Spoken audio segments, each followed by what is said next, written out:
Check two. Check one, check two. Power me down here just a little bit. Definitely a little wind.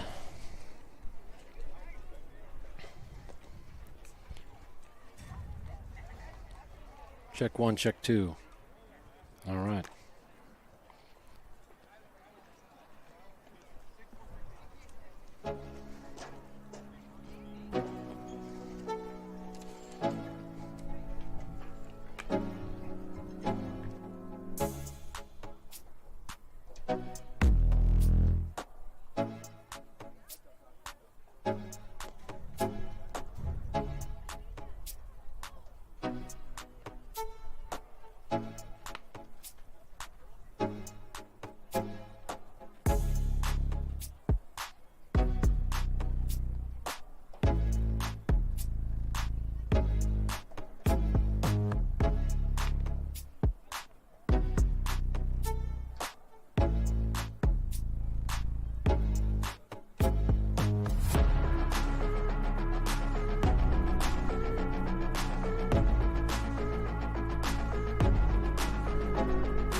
Okay, folks, welcome to MacNSeitz 14U Baseball.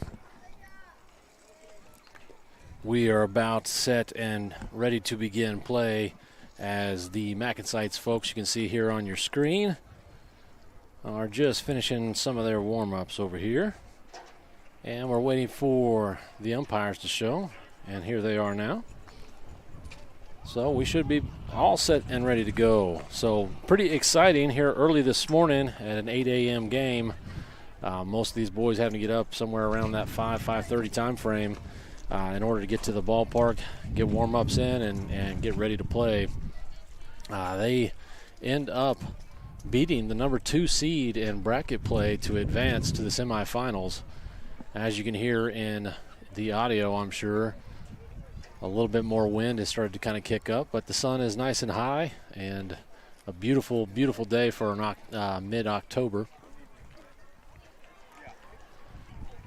We will be facing up against EKC Black.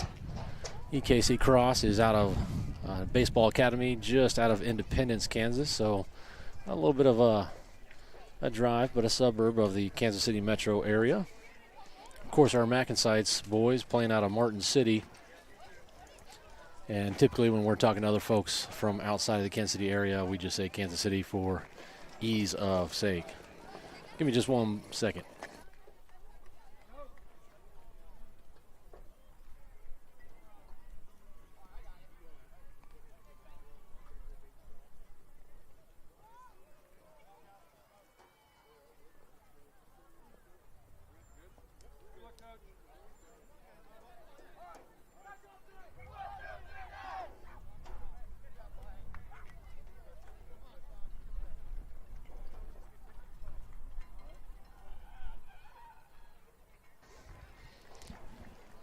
All right, folks, and so now you can see EKC has taken the field.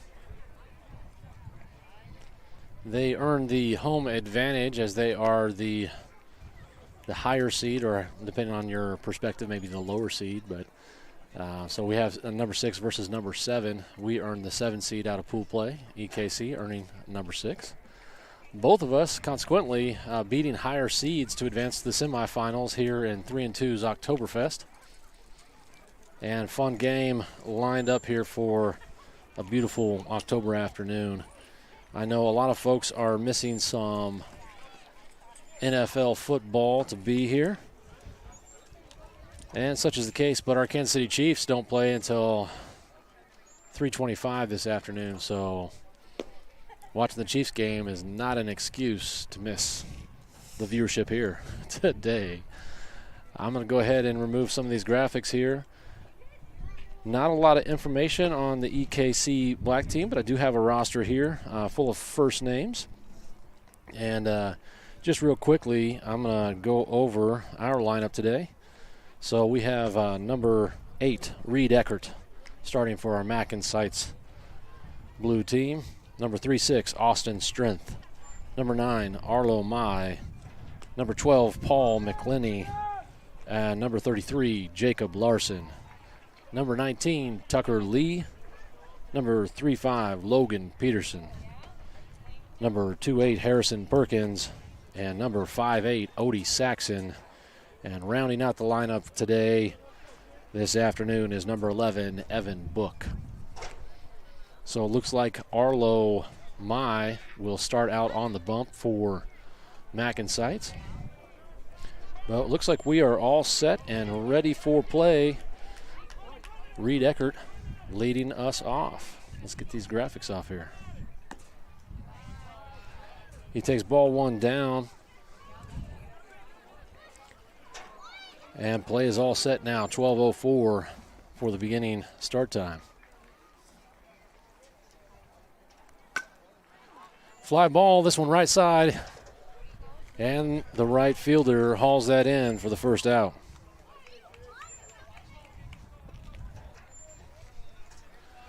So Reed doing a good job getting the bat on the ball, putting it in play.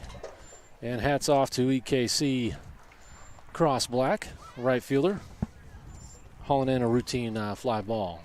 That'll bring up number 36, Austin Strength, to the plate. Austin takes one down in the dirt inside for ball number 1. Austin having a fantastic game, coming up with a couple of clutch hits for us in this last one. And if you weren't able to join us, it was tight all throughout, and only in the last inning did MacNSeitz go up. And, give credit where credit's due. At Midwest, high fly ball. This one left field. And that one's caught. So that'll be out number 2. So 2 batters, 2 outs.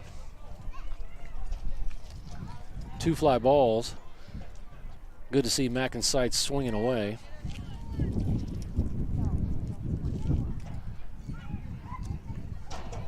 But the Midwest Mavericks coming back. They're late in the game, but not quite enough to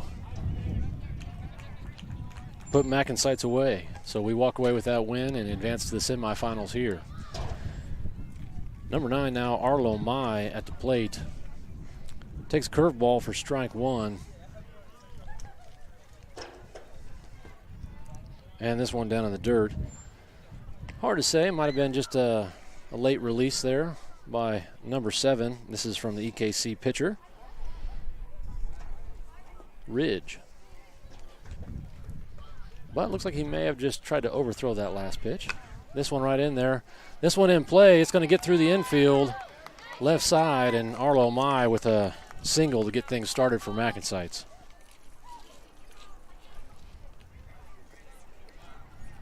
So nice to see. Top of the lineup coming through with something for us. Get us started here hopefully early. But again, 2 outs.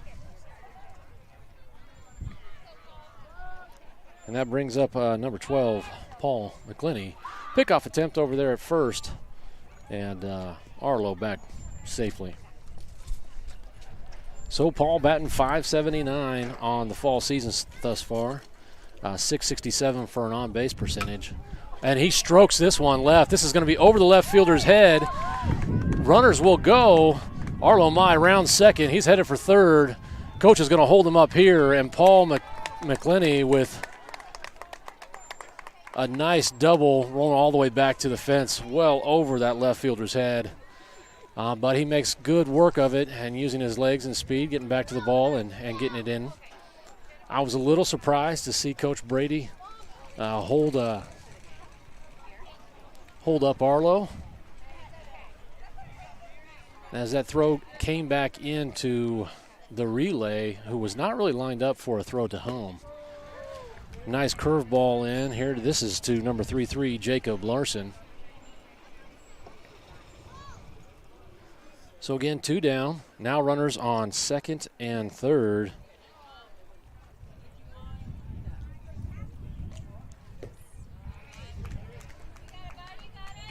So a swing and a miss there, and Jacob starts out just a bit behind in the count.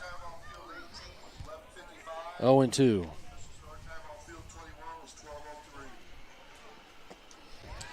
And that's a strike 3 call.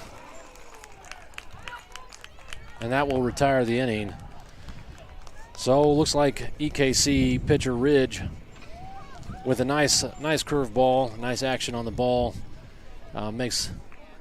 gets out of that top of the inning after a couple of nice hits, but in particular Paul McClenny's double.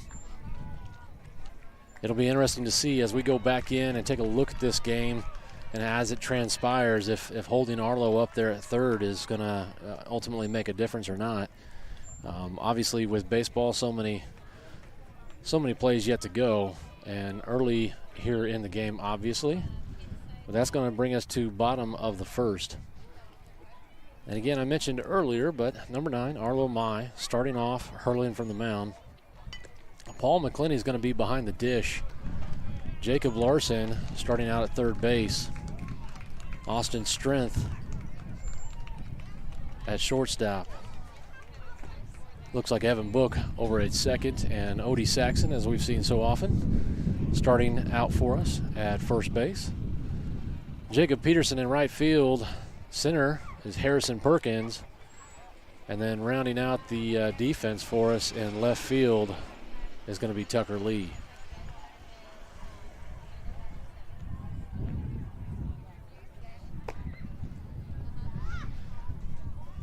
So Arlo brought in here at the end of our last game to kind of close things out.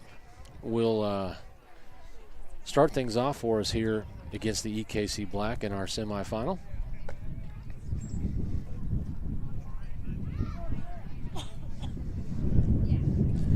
Man, quite a bit of wind here today. I'm going to try to adjust some of the audio settings. Try not to drive you guys crazy with all this wind. But definitely a little bit dusty. But still, very hard to complain about any of the weather today in a late October, mid to late October game.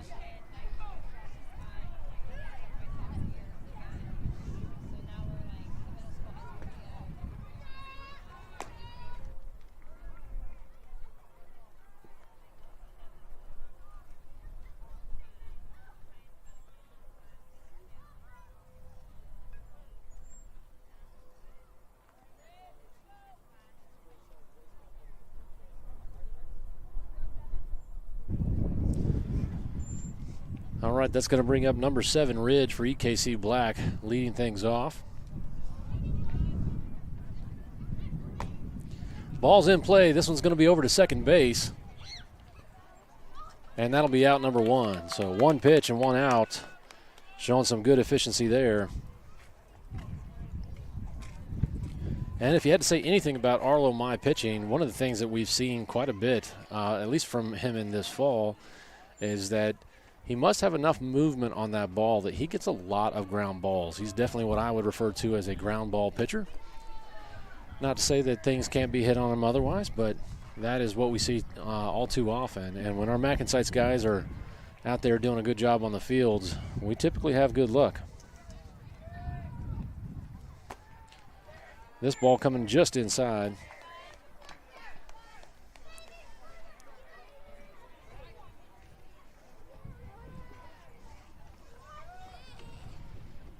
See where that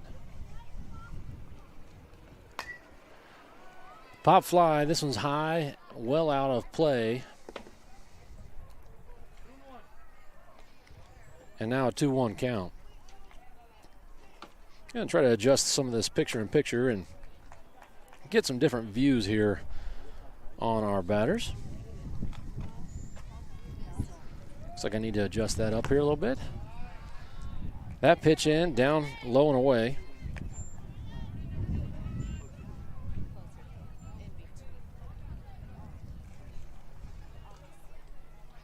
And now 3-1 counts to number 28, Josiah. Line drive, left field. This one bouncing just down in front of the left fielder. He keeps it right in front of him and makes a throw into second. So batter number 2 will make his way on base.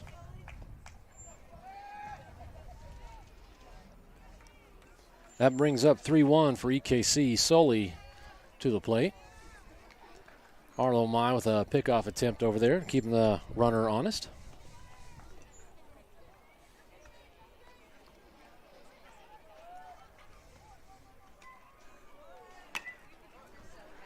Ground ball, this one to third base. Throws over to 2, and we get the lead runner out.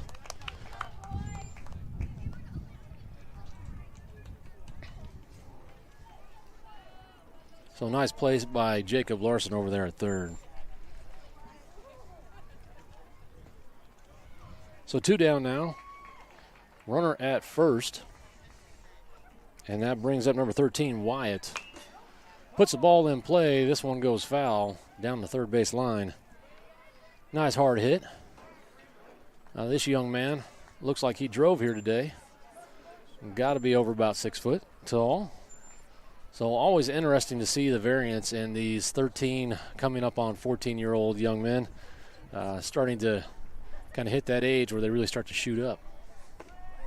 Runner goes. Paul McClinney with a nice throw down. And Paul throws him out, guns him down, and that'll be out number 3 to retire the first inning.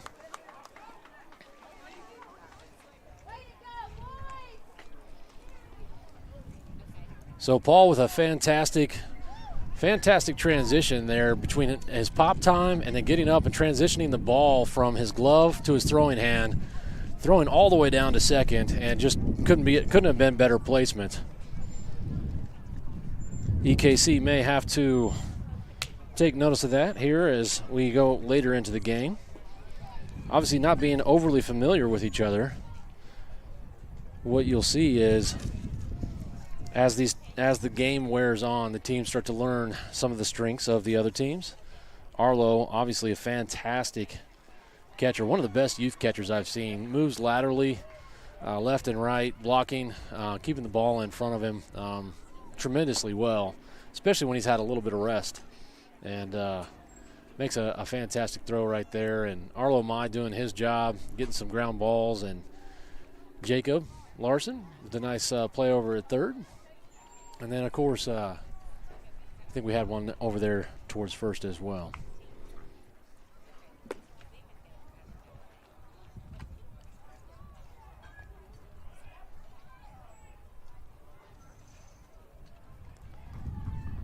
So a quick first inning. That's going to bring us to top of the second. EKC is going to continue to stick with number 7 Ridge out there on the bump. Leading off for us this inning is going to be number 19, Tucker Lee. Tucker batting only 167 in the fall season here. Coming into this tournament yesterday, improving on that slightly, and up batting 250. Leading the team in walks coming into this tournament, and continuing to have a number of walks there. He's one of 2 left-handed bats that we'll have today. And first pitch is well down in the dirt.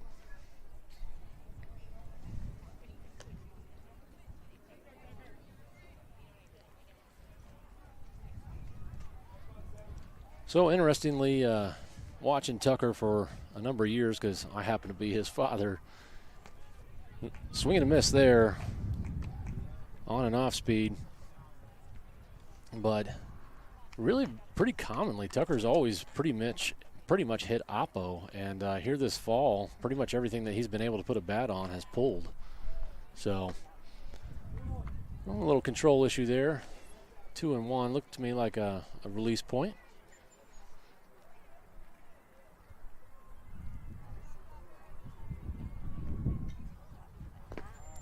Ball down, and now a 3-1 count. So Tucker's on base percentage pretty high, 583 coming into the tournament, and then yesterday right at 400.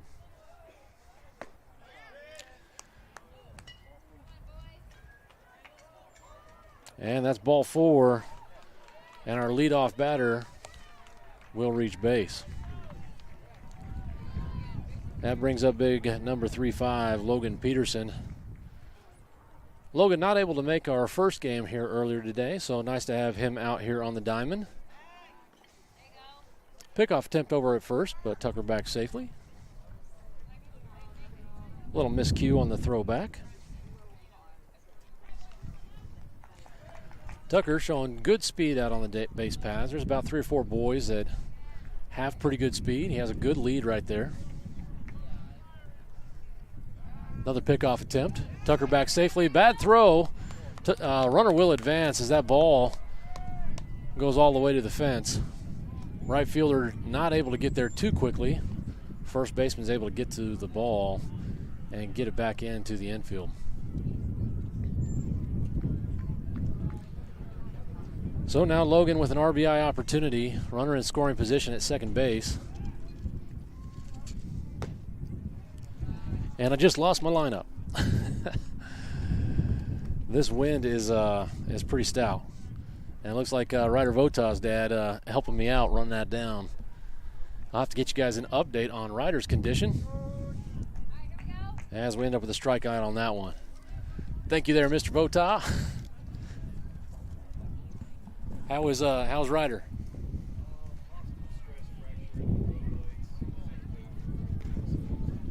Oh, man. So runner goes on a pass ball, and Tucker will advance over to third. Talking with Ryder's father.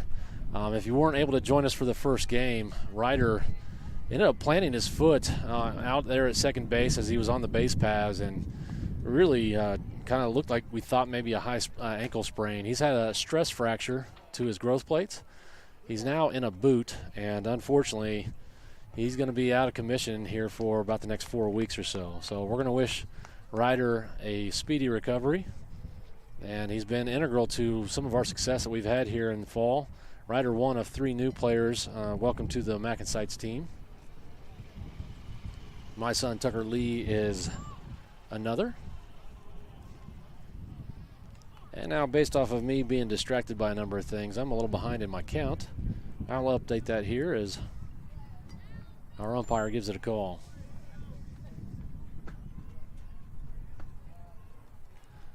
Logan takes a deep breath and steps into the box.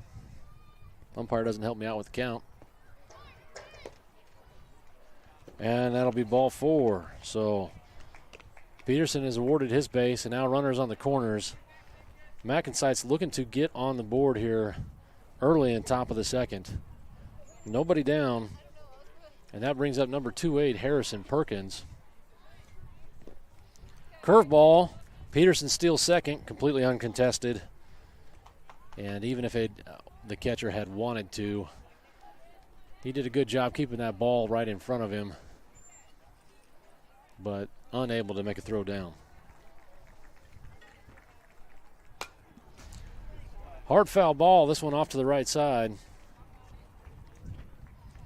And Harrison starts off down in the count. Or even on the count, my apologies. 1-1.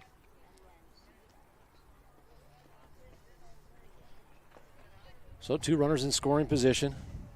Looking to bring anybody across the plate here. Line drive, this one right field. It's going to be a gapper. The right fielder doesn't get to the ball. 1 run comes across. Harrison with great speed goes to second, and Logan Peterson comes across the plate for a 2 RBI double by Harrison Perkins.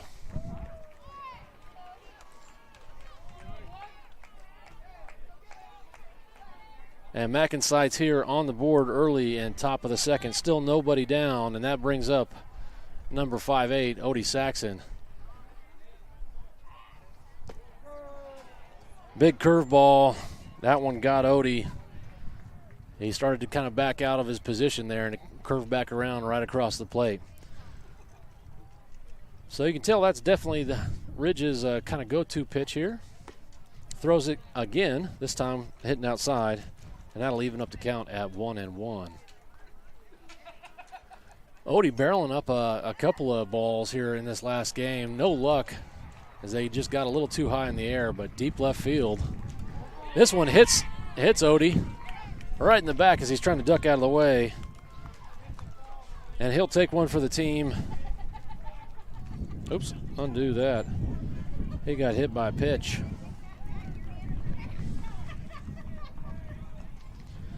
So that now puts runners on second and first as the catcher takes just a small respite here to talk with his pitcher.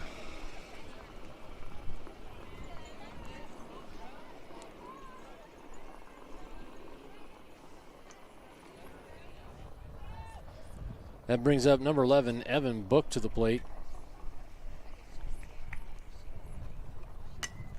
This ball's put into play. It's going to be over to short. He goes to second for the force out. And it looks like EKC pulls a double play.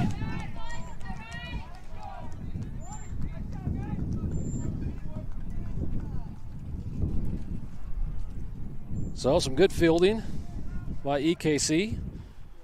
Now earning 2 outs. We do advance the runner, and that's going to put Harrison Perkins at third as we get to the top of the lineup here again, and Reed Eckert at the plate. He takes a curveball right side for strike one.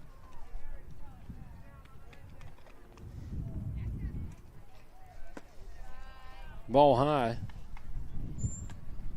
So interesting. Number 7 Ridge for the EKC team. Showing great command with his curveball, but when going back to the fastball, not having quite the same command. This one down in the dirt. Catch doing a fantastic job, moving laterally to the right and keeping that ball in front of him. Harrison Perkins with great speed on third certainly would be a threat to score on a pass ball. But MacNSeitz up here 2-0. And Reed ducking under one that he should have taken for the team. We're going to have to work with these boys on that here in this off-season winter program. But now a 3-1 count. This ball in play over to second base. Kind of flubs the ball a little bit and then makes a bad throw. Makes it beyond the first baseman. Now Reed will turn around and get over to second. Harrison Perkins easily scores. And Reed Eckert reaches second base by error. 2 errors actually back to back, and now your MacNSeitz team up 3-0. So now it looks like the opposing coach for EKC wanting to talk to the umpires about a specific call. And I think he may be wanting to say something to the umpires. Well, looks like they're both the official scorekeepers for each team are conferring with one another. So Steve, which is Evan Book's father, he runs the game changer for us today, and the EKC score is over there talking with him, and so they're going over the lineups right now. EKC coach seemed to be a little hot under the collar, but I could be mistaken.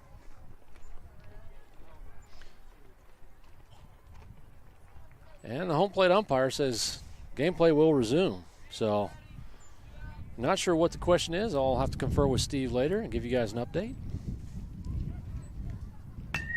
Austin Strength, fly ball, center field. This one may get down. Nope.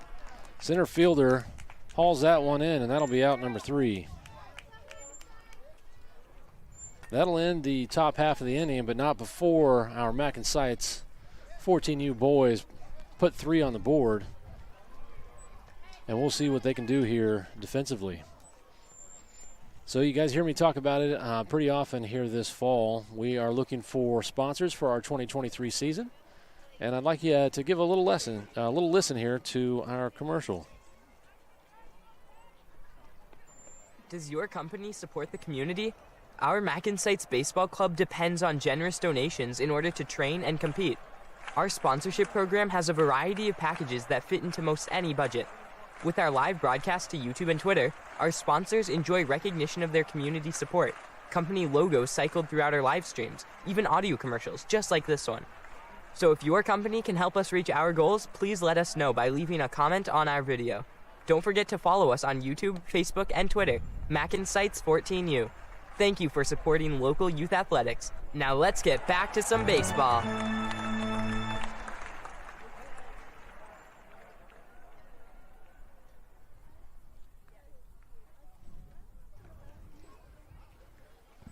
So MacNSeitz continuing to stick with Arlo Mai out there on the mound, and why not? He's done a fantastic job so far. Still early here yet in the game, and a lot of baseball yet to play. We saw that obviously here in our first game today, where MacNSeitz got down early, and unfortunately it stayed that way for the majority of the game. But when push came to shove, MacNSeitz coming up big in their last half, their last inning, and going up a number of runs. And the Midwest Mavericks unable to overcome the numbers we put up on the board. So now here in the semifinal, and now number 13, Wyatt, will be able to finish his at-bat, unable to in that last half inning with a great throw out from our catcher, Paul McClinney. Hard hit. This is a line drive well over the left fielder's head. He was playing awfully shallow. This kid is over 6 foot tall. I'm not sure why he was so shallow. Harrison Perkins makes quick haste back to the fence and gets the ball in, but not before Wyatt for EKC starts off with a double. So I talked about that earlier in the game, and obviously teams not knowing each other well and whatnot, but Harrison playing far too shallow, in my opinion. And so he makes that adjustment now, adjusting his fielding position. And Arlo starts off with a strike to number 3-6. This is going to be Will for the EKC team.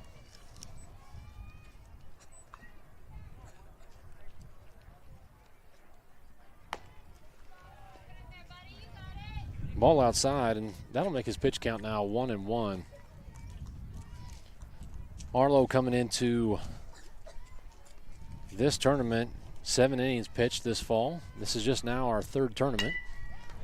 Line drive, this one over the third baseman's head. Harrison Perkins handles it easily. The runner is able to advance to third, and now the runners will be on the corners. So nobody down, and still a close game here. Just 3-0. MacNSeitz will be looking to figure a way out of this inning with no damage done. But trying to follow what's going on. It looks like I've got number 32 for EKC up at the plate now. Looks like Mason. Handwritten roster, so if I have that wrong, I apologize. Runner goes, and absolutely zero attempt to hold that runner on or make a throw down. And I'm telling you what, we have got to work on that. We cannot give up bases. And I'll tell you this, as most of these boys, high fly ball, this one left field out of play. So as most of these boys gear up after their 2023 season and where they're going to play 14U, these are 90-foot base paths, also pitching from 60 feet. This is an adjustment here this fall. It becomes the expectation and the norm, obviously, in spring. And most of these boys are going to be looking to play for their high school teams as freshmen in that following year. And so right now it's going to be important for us to pick up those individual skills and things like holding runners on and not allowing runners to just advance uncontested. But it's something for us to work on, and opportunities are always there no matter how long you play the game. This pitch coming in high and inside. So runners now on second and third. We're here in bottom of the second.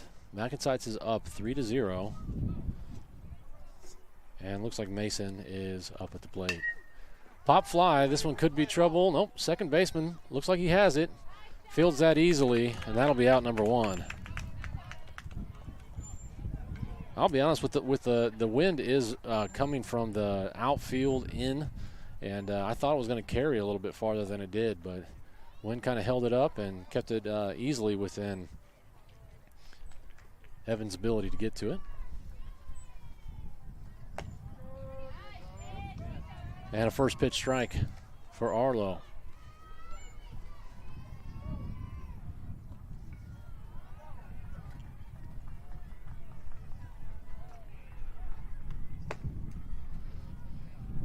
Paul doing a nice job gloving that ball. Now 1-1 count.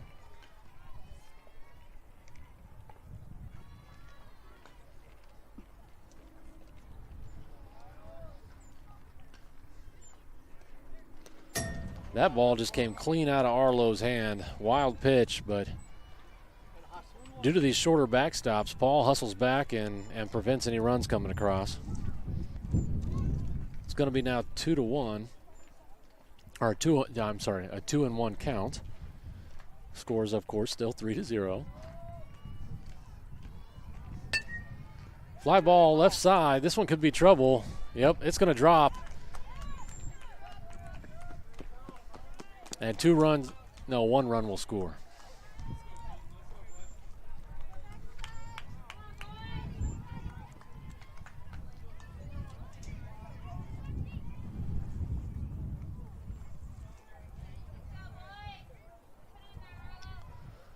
So that fly ball coming in very shallow, just beyond Jacob's ability to get back to it, and he decided to go cover third.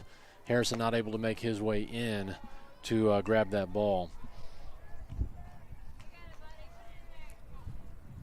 That's another thing that these boys are still getting used to, is the size and dimension of a full baseball field, and just how far back do you need to play? Can you play?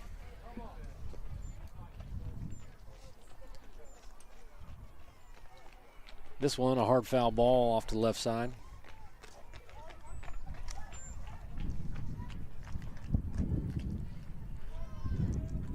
This looks like number 2, Colin, maybe? Colton. Yes, looks like Colton. And so a nice pitch by Arlo there. That should make it a 1-2 count.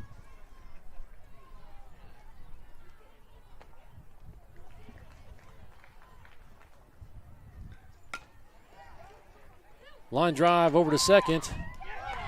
Evan gets that ball, and then, oh, you got to be kidding me. I don't know if I can agree with that call at all, but Evan Book getting the fly ball and throwing it back over to second, as the runner on second had tried to advance during contact, then came back. It didn't even look close to me. So coaching staff talking with the base umpire, who seems to be jawing quite a bit, looking a little defensive about what I think was possibly a bad call. Regardless, game continues, and 2 outs. Runners on first and second. Swing and a miss.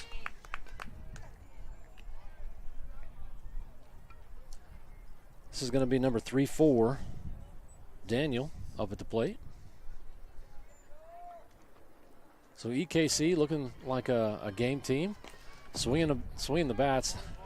This pitch gets away from Paul, and the runners will advance. No throws down. Runners now on second and third.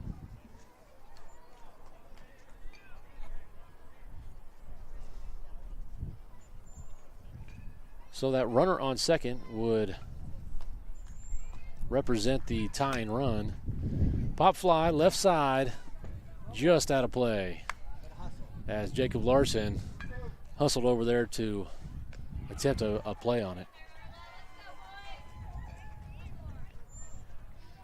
But EKC swinging the bats here early and having some success. Still a 3-1 ball game. Now 1-1 count.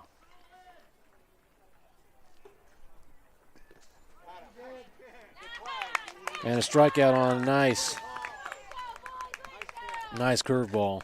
So I had my count wrong, of course, and that's because I was sitting there still jawing about the I was still jawing about that play call out there at second base. So again, Evan doing a great job catching a quick pop fly, and then very intelligently getting that ball over to second base very quickly.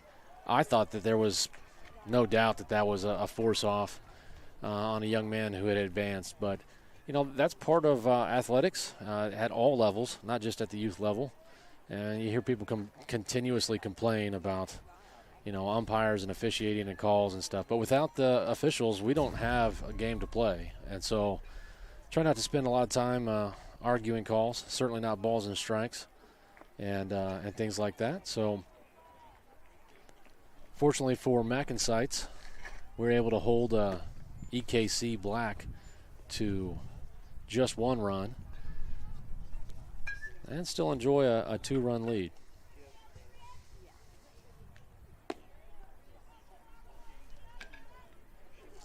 So EKC sticks with Ridge out there on the pitcher's mound. Certainly looking like a good pitcher. Nice control on that curveball. Has a kind of a 3/4 arm slot, so not difficult to pick up.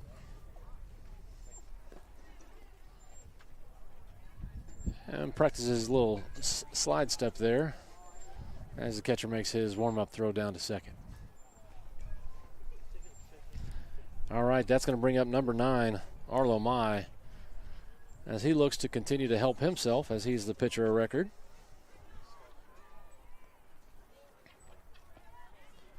See if we can get a little closer view here of Arlo and that ball coming across the plate. And as you might expect now, here into the 3rd inning, Ridge starts with a curveball, this one low and outside.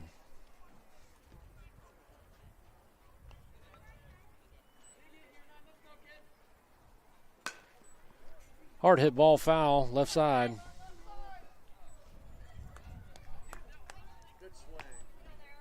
And now 1-1 count. So Arlo looking more comfortable in the box, and I think he had a couple of games here where he just maybe didn't feel quite as comfortable, but really looking comfortable right now. This ball coming in high, looked like another attempt at a curveball, maybe that didn't break.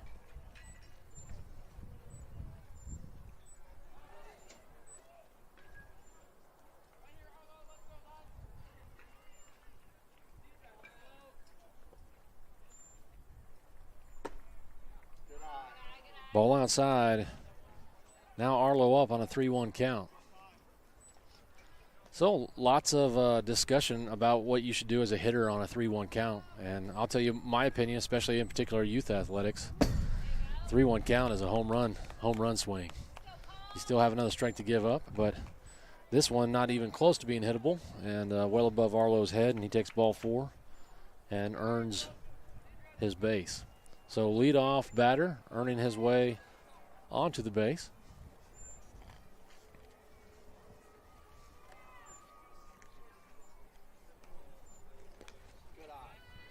That ball gets away from the catch, and Arlo, not with great speed, but paying close attention, does a good job and makes his way over to second base. So Paul, with a big double well over the left fielder's head last time. Looks like the left fielder's backing up just a bit. But not getting so far out there that he wouldn't be able to make an attempt on a shallower hit. And it looks like the EKC coaching staff wanting to confer with Ridge out there on the mound.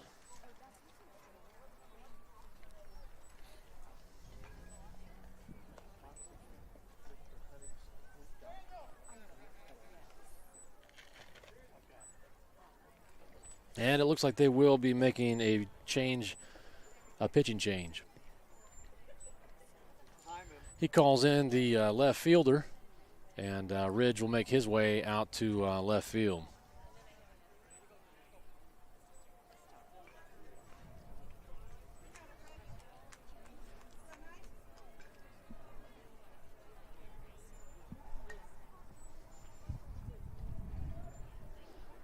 So this is one of the things that I think has always bothered me about youth baseball. Oh, wait, what's going on?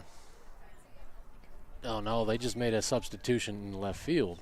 So Ridge is still on the bump, and they change out the left fielder, obviously probably to get him over to warm up from a pitching standpoint. So a 3-0 count now, and it was just a substitution from left field. Paul takes 4 pitches and has 4 balls, and he'll make his way over to first. Runners now on second and 1.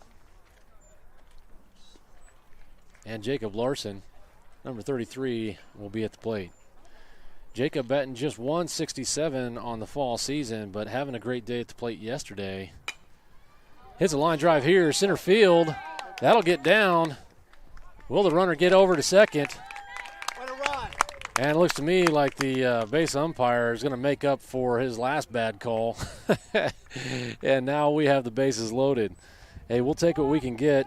You win some, you lose some. Law of averages will tell you that everything kind of shakes out. But nonetheless, a nice hit by Larson. And I tell you what, he continues to see the ball and hit the ball well again yesterday. Not hitting too great in the first two tournaments, but hitting good yesterday and today. Bases now loaded for number 19, Tucker Lee. That's a ball outside. Oh, no, Arlo's going. And a misplay. I didn't take the overlay off there. My goodness. And so because you guys may not have seen that well, there was a pass ball. Arlo on third starts to make his way home. Realizes he's not going to make it back in time, decides to change directions. But Paul McClenny and Jacob Larson had already advanced, so Paul had nowhere to go. So then he turns around after the throw from the catcher, and he's able to make his way across the plate.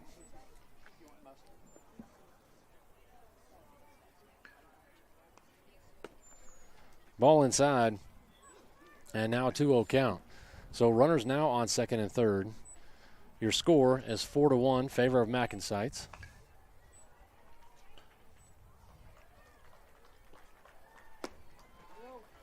And 3 pitches, 3 balls, and Ridge continues to struggle with his control.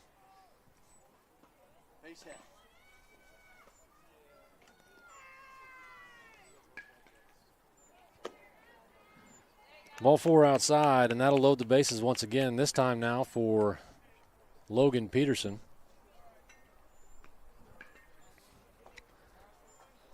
Logan, like just about every boy on our roster, is a multi-sport athlete, and he's been playing in quite a few basketball tournaments this fall. Has not been able to join us for too many games, but did not make the game this morning, and now makes the game for us today. Looks like EKC will make a pitching change this time, and I'll try to remember to bring that graphic off as we resume play.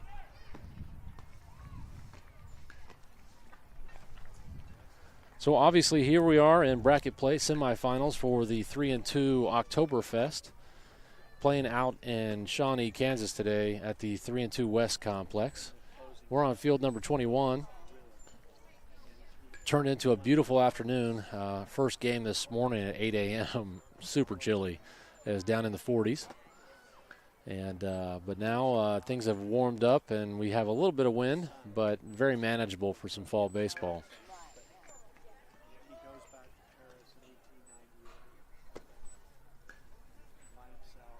And so the EKC pitcher looks like number 3-4. Let's find that. That looks like Daniel is warming up on the mound.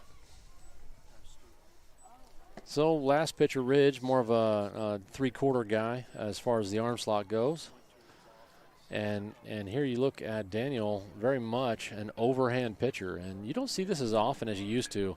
And there's a lot more studies out there as well, too, because it used to be that, you know, there was so much controversy over how they tried to make everybody into an overhand pitcher. And just straight up overhand, very north-south, and lots of context about whether or not that creates issues with the UCL and that type of thing.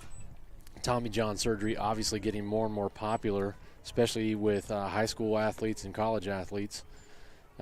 Just overuse of the arm, too many pitches, and things like that. But from the studies I've read, I've not really seen a big difference in the arm slot and what it creates as far as problems go. But Daniel, nonetheless, an overhand pitcher, and now Logan up at the plate. Play resumes. And Logan takes the first pitch for strike one. So here in bracket play, we are at a single elimination standpoint. The winner of this game will go to the championship game.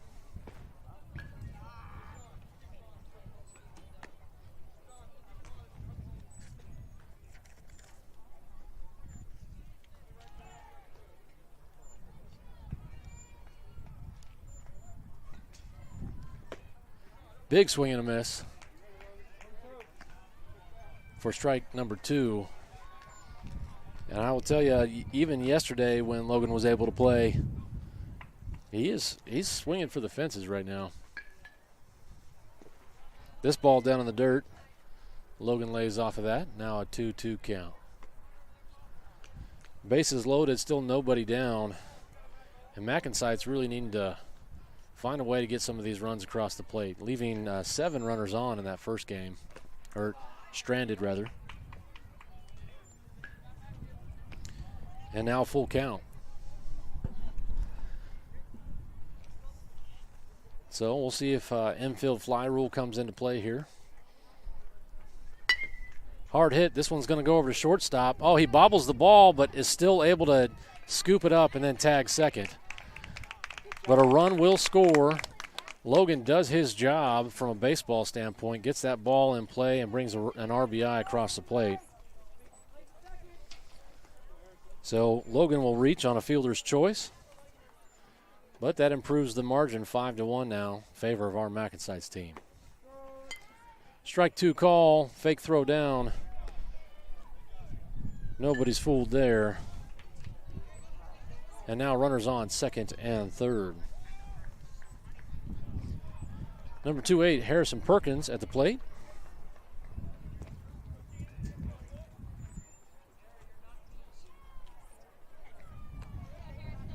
And can I just tell you how much this dust is just all over me right now. Need to bring my microfiber towel. Harrison fouls this one off the end of the bat. And now a 1-2 count. So one of the things that we've been seeing here in the last couple of games is MacNSeitz leaving a lot of runners on. So great to see Logan get that ball in play and get a run across the plate. This is a fly ball. It's not going to be deep enough for a sacrifice. Second baseman drops the ball.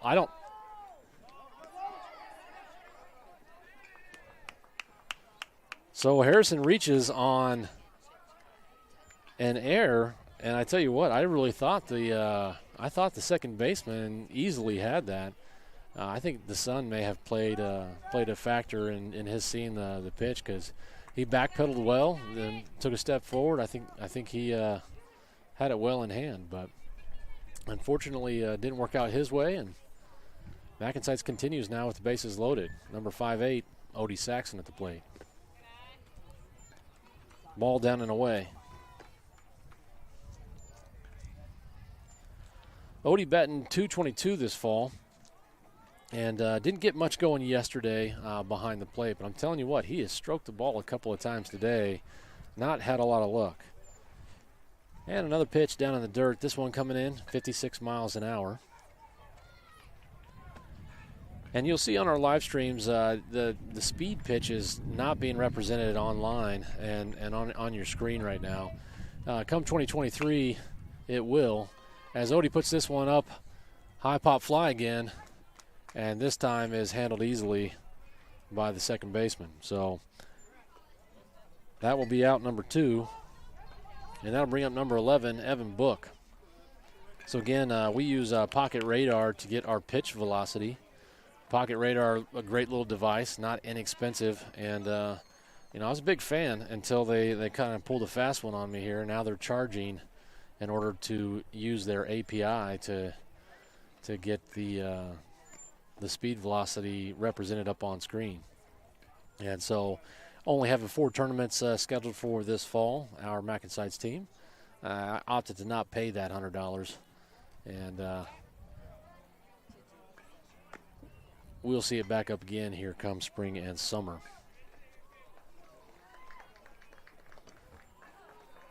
So bases loaded. Evan being patient. Ball up, pop fly. This one is going to be foul ball. Missing just by a few feet on that right line, finding some green grass out there in the right field.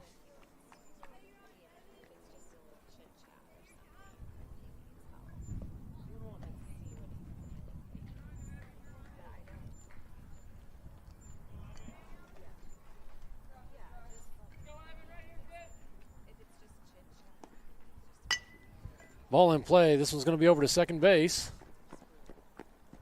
And second baseman makes a throwing error. Evan Book will reach, and a run comes across the plate. And so EKC doing themselves no favor, unfortunately. But Evan will reach on air. So a couple of errors here, and MacNSeitz now up 6-1. Bases loaded, 2 down.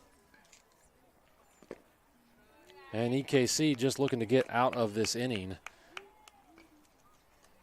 Daniel with another ball to start. This one now back to the top of our lineup, and Reed Eckert at the plate. Fly ball. This one's over to center. And the center fielder hauls that in for out number 3. So MacNSeitz leaves 3 stranded out on the bases, but not before a little more damage is done. Doing a good job and bringing some runs on the board. 6-1 in favor of MacNSeitz 14U.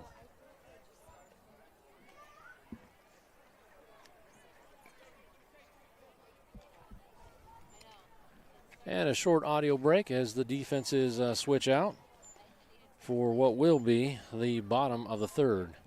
Still a lot of baseball here yet to play, and certainly cannot count EKC Cross Black out just yet, just as we saw in the first game for today. I'll be right back with you folks.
All right, my apologies there. Got back to gameplay here just a bit late. Had some friends walk by here playing for another team in a different age division. Little shout out to Barrett and Coop.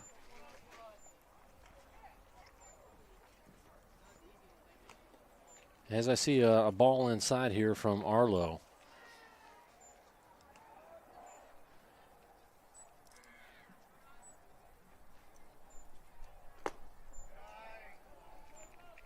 And looks like another ball.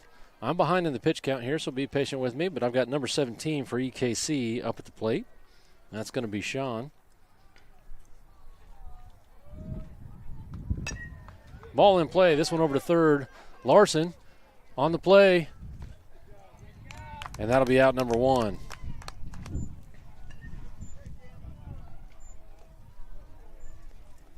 So Jacob doing a good job over there at third.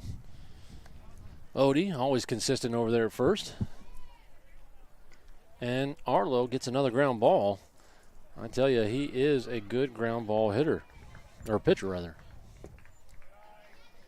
This ball down in the dust, and number 24, Cam, is up at the plate.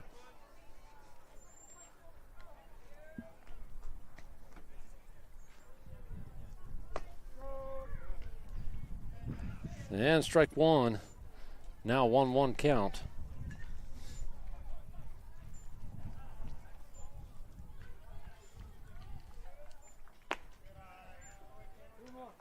So prior to coming into this game, Arlo with 6 strikeouts in this fall season.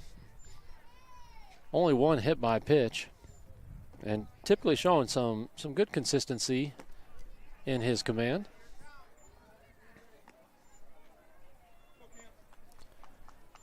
As I say that now, a 3-1 count.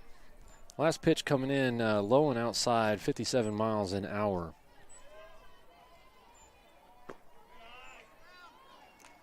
And batter is awarded his base, so Cam will make his way down to first. We have 1 down here, bottom of the 3rd. Score now 6-1. That's going to bring the top of the lineup for EKC Cross Black, and number 7, Ridge, will be up at the plate. Arlo looking back over at 1. Swing and a miss. And Ridge will start off down in the count, 0-1. Cam not taking a real big lead over there at first, so not sure we're going to see any steals there, especially with some of the good throws. Ball in play. This one's over to short. Austin having to cover quite a bit of ground to get there, and it ekes through the infield for a single. And so now we've got runners on second and first, 1 down. And we're going to be in the meat of the lineup for EKC. Obviously looking to capitalize on these early base runners.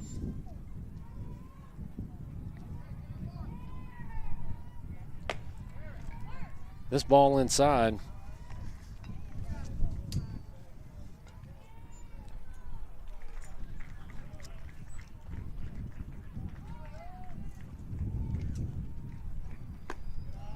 And a ball high. That one coming in, 60 miles an hour. Arlo taking a deep breath, getting reset back, pitching from the stretch. And this one coming inside. So 3 pitches and 3 balls. You got to wonder when Arlo begins to get tired. So again, closing things out for us at the end of the last game. Already warmed up, so making sense for him to start this game. Swing and a miss. On a nice off speed. And Paul making a mistake there with a bad throw back to Arlo. And I tell you what, if I had one critique for Paul McClenny, and there's not much there because defensively he's done such a fantastic job behind the dish. Does a great job, obviously, up at the plate as well. It seems to me every game there's at least a couple throwbacks to the pitcher that seem to be off the mark. Hard hit right back to the pitcher, and this one goes right off of Arlo's leg. He's frustrated, but that will put the bases loaded now for EKC.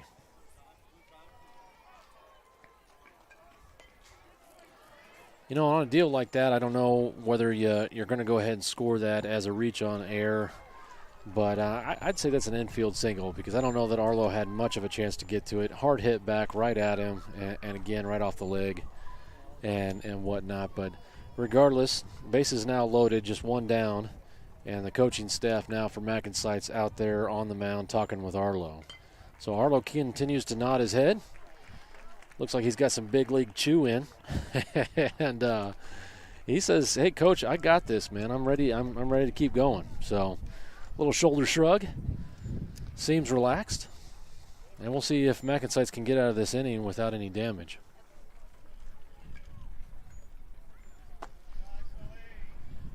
Ball kind of in the same spot as the last 4, high and inside. Number 3-1 Sully for EKC is now up at the plate. And this one also high and inside as Sully ducks away out of the batter's box.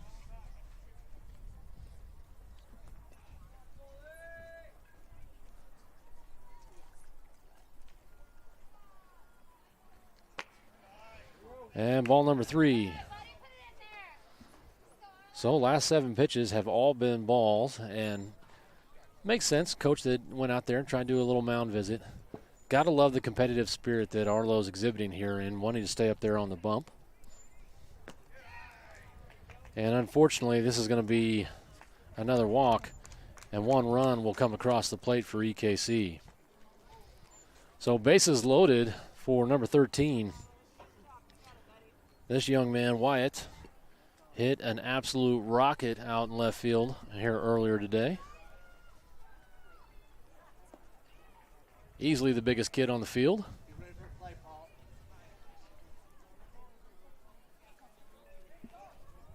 Now the only question left is, did he start shaving a year ago? I don't know. But big kid nonetheless, and he takes that first pitch for ball number 1. So really the only question left is, how long does Coach Brady stick with Arlo as he continues to struggle with a little bit of control? And right as I say that, has a nice curveball in for strike 2. Or strike 1, rather. I apologize. That's a 1-1 count.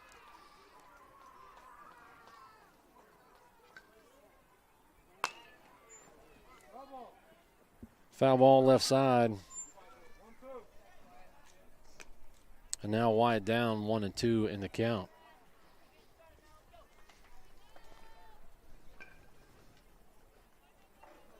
Arlo pitching from the stretch, comes set. And Paul gloves that one, keeping it in front of him, saving any advancement of runners. And now a 2-2 count to EKC.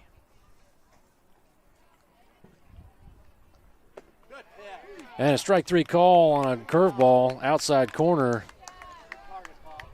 I don't think number 13 liked that call very much at all.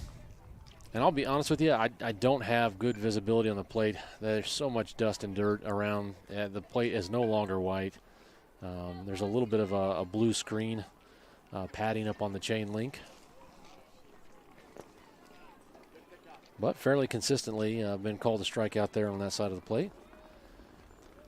So Arlo coming up big there when we need it. Bases continue to be loaded. 2 down now, so there's an out, a force out. Any plate. This is a line drive. It's going to go left side, and it is now getting out to the outfield.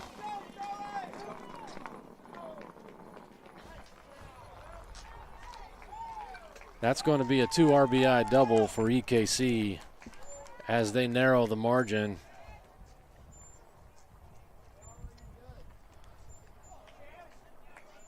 Score now 6-4. Runners on second and third.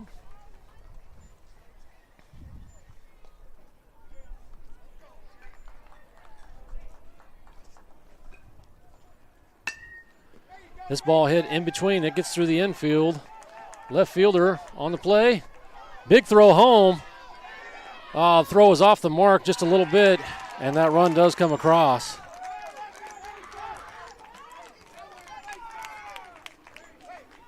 So 2 more runs score on that single, and that'll tie the game up. So EKC definitely excited, and I hear from the dugout there, hey, we're back in this, gentlemen. And certainly some excitement is probably due. And it does look like EKC, or not EKC, MacNSeitz rather, will go ahead and make a pitching change. So you'll have to ask yourself, hey, should we have made that pitching change earlier? And at the end of the day, it's somewhat of a wash. But right now warming up for MacNSeitz is number 28, Harrison Perkins.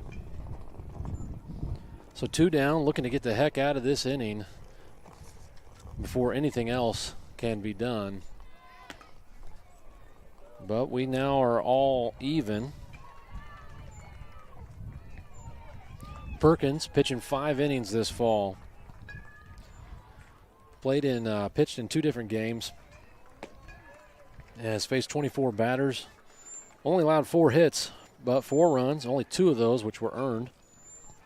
4 walks, 4 strikeouts. And with hitters in position, boasting a 1.6 ERA.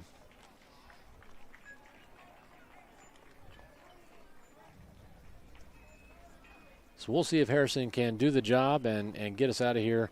Sure looked like MacNSeitz here at the beginning of this half inning was sitting very comfortable.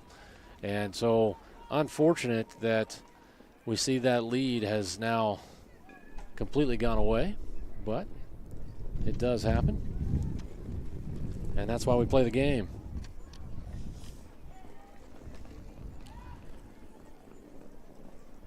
Harrison close to being done and warmed up. Obviously was playing out in the field as well, so imagine he's got to be somewhat warm. Due up for EKC's number 16, Miles, will be at the plate. And again, a runner on first. And Harrison indicates to the home plate umpire, hey, we're ready to go. So play will resume.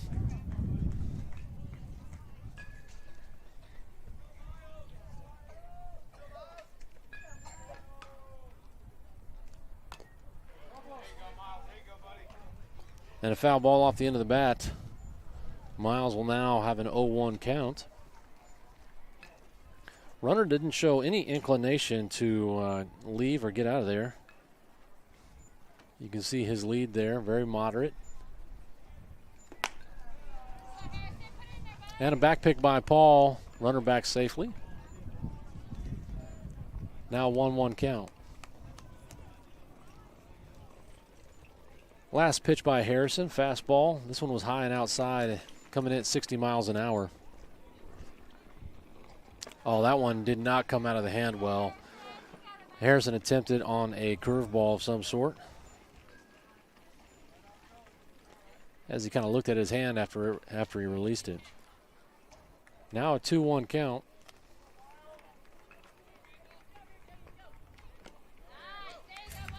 And a foul tip, so 2-2 count. That's a foul ball. Is that not a foul ball? There's a foul ball. Bring the runner back. Apparently I'm watching a different game than everybody else because nobody else seemed to say anything about it. I don't know. Foul ball, this one back up out of play.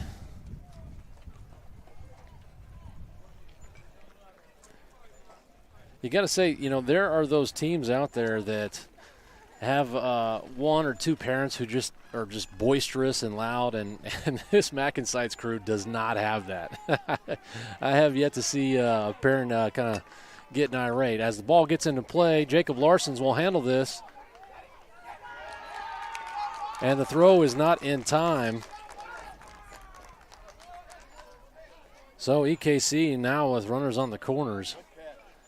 And Harrison getting exactly what we're looking for. Those ground balls are exactly what we want to see, and typically a routine play for us. I will say that Jacob had to cover quite a little bit of ground, cutting in front of the shortstop. Shortstop not doing a good job of really charging the ball, but Jacob, as you see often with third baseman, did come across. Paul fakes a throw down to second as the runner steals. And now runners on second and third. Now that runner on third would represent the go-ahead run, and MacNSeitz looking to do our job and get the heck out of this inning.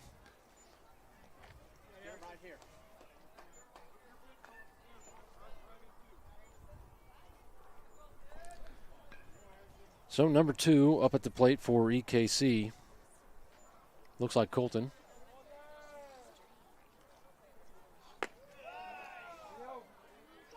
And a ball 2.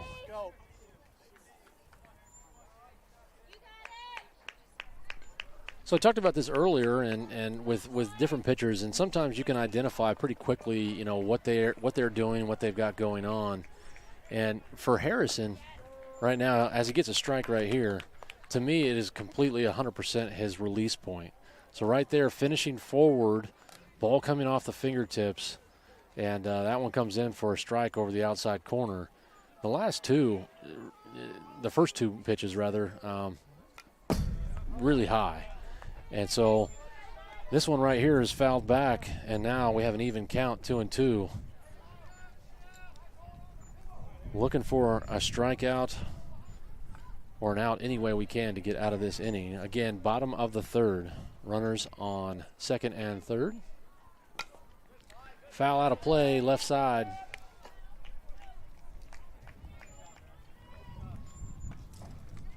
So Harrison finding the zone when he needs it. And us trying to get the heck out of this doggone inning. EKC runners.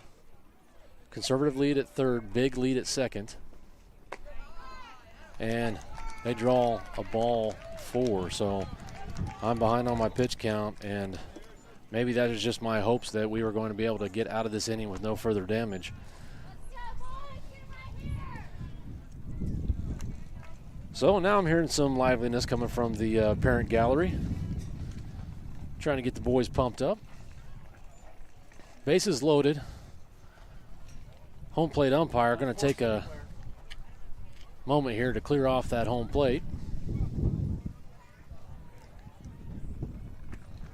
And number 3-4, Daniel, now the pitcher of record for EKC, up at the plate.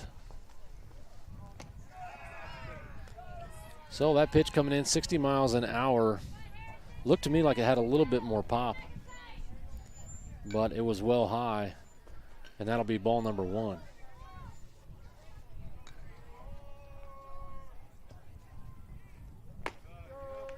Nice pitch for strike 1.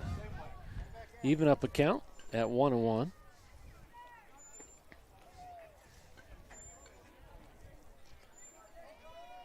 So again, prior to this tournament, Perkins with 4 walks, 4 strikeouts. This ball down in the dirt. Takes a bad hop right off of the shin guard, I think, of Paul, and kind of scoots away a little bit, but runners do not advance. Runner on third for EKC, not looking like a speedster, but more importantly, just trying to protect the run. So why take the risk?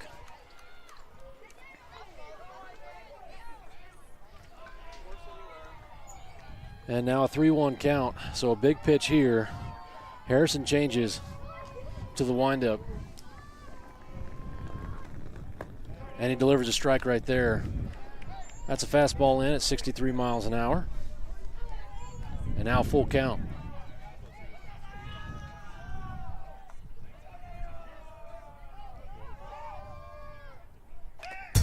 Foul ball. That one going off the helmet of Paul McClenny, but doesn't seem phased whatsoever.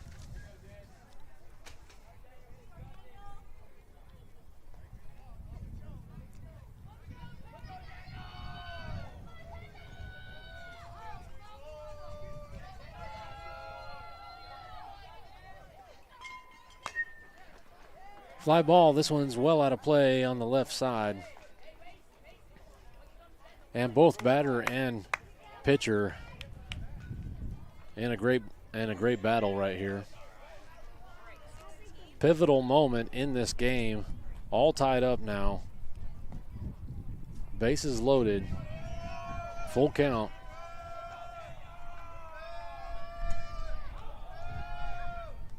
And strike 3 call. Harrison Perkins gets us out of that inning, and no further runs will score. So the matchup now tied 6-6. And that was a big one for Harrison to come in and get us out of that doggone inning. I'll tell you what, I love the competitiveness for Arlo, who pitched a really strong game for us here early. I think obviously just got tired and a little fatigued.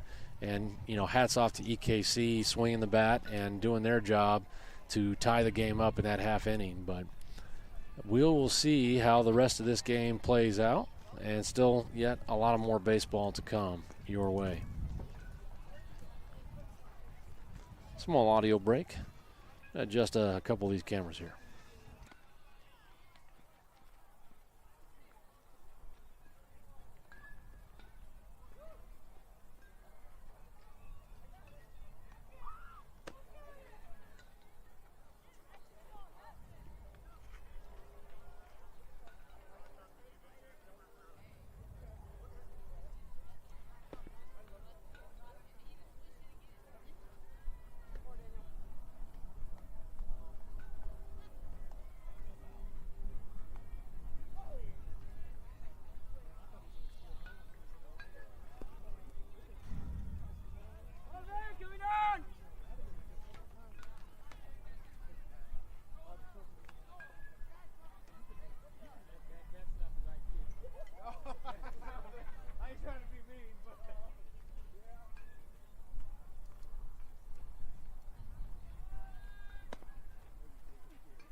All right, so Austin Strength up there with a line drive right at that third baseman. Unfortunate because he barreled that one up pretty well.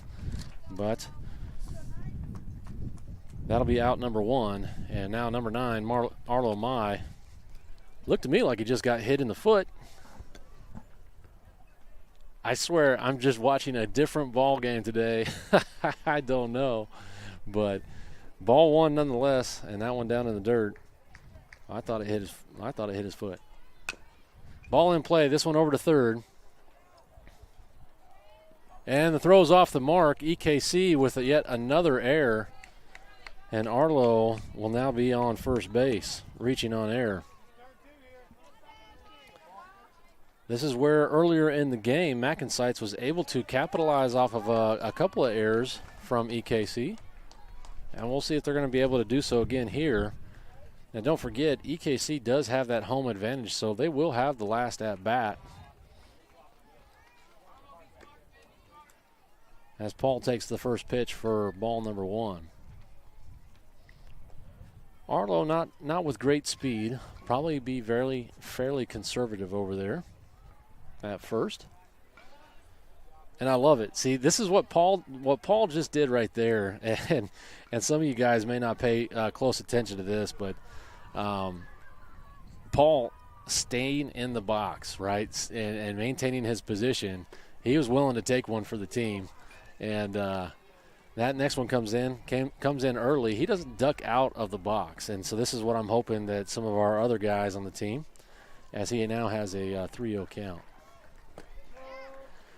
Takes a strike and a back pick over at first.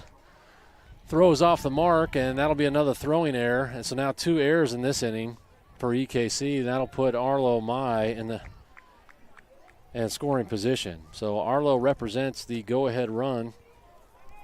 Just 1 down here in top of the 4th.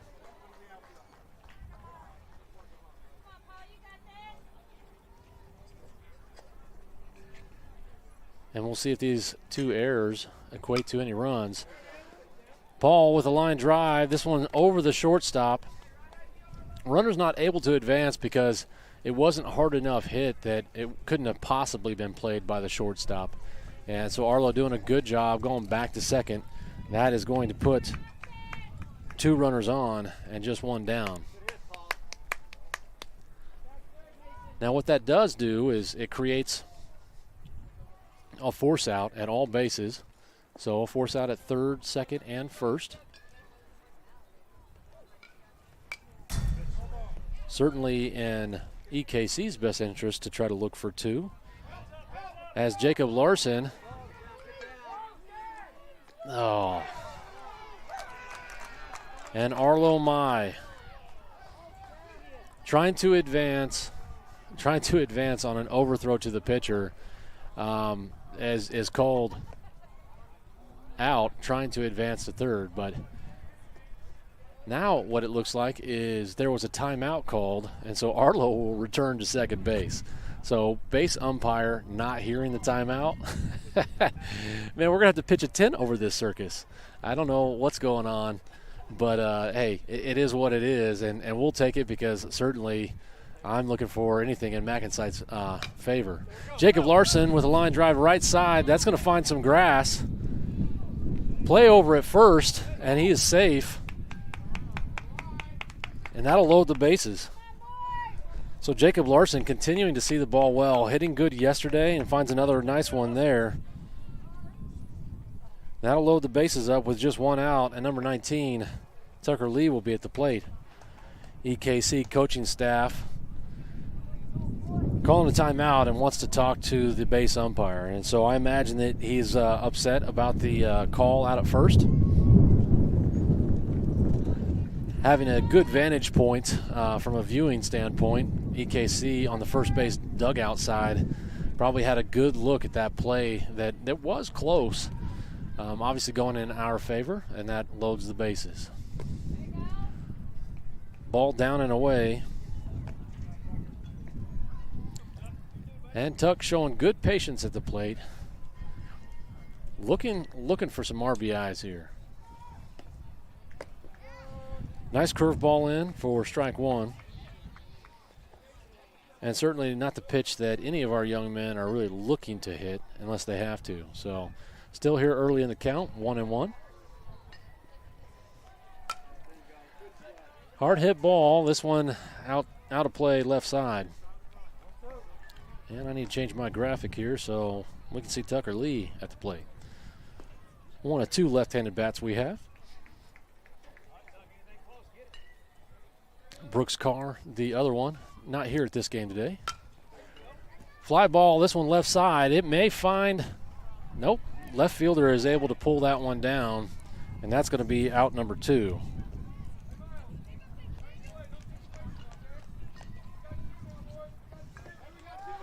So good to see Tucker at least swing the bat. He's been getting a number of different walks, and I've been trying to encourage him to swing away. So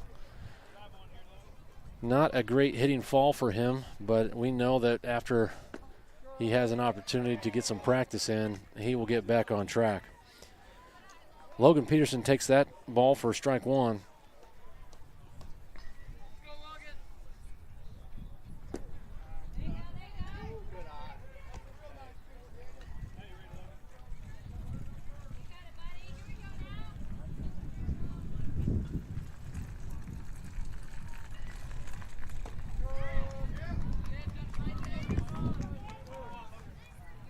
And now 1-2 count to Logan Peterson.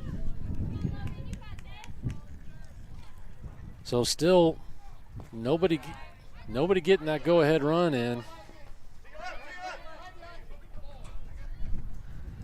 So both the pitcher and the catcher struggling to find that ball, and you know what? Even you probably see it on your TV here. The color of the dirt almost matching the same color of the plate and the color of these balls, and sometimes when they carry them off strange, they have a hard time finding them. Now 2-2 count to Logan. Last at bat, swinging for the fences.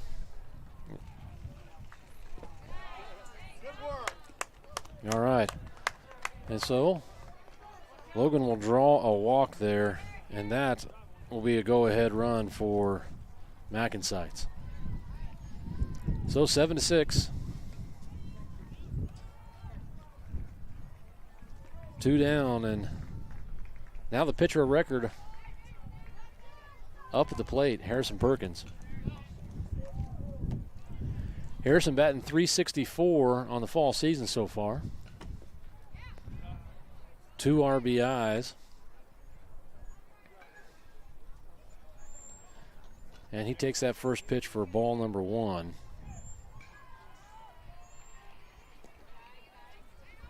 This one also down in the dirt. And 3-4 Daniel for EKC, struggling with a little bit of control here in the last couple batters.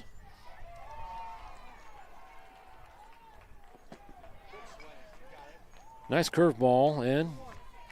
Harrison Perkins on a swing and a miss, and a 2-1 count. So Harrison looking to help himself out, get a little bit more margin, and improve that score. Takes another ball.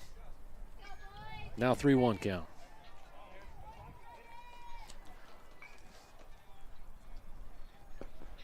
Takes ball 4, and another run will score for MacNSeitz.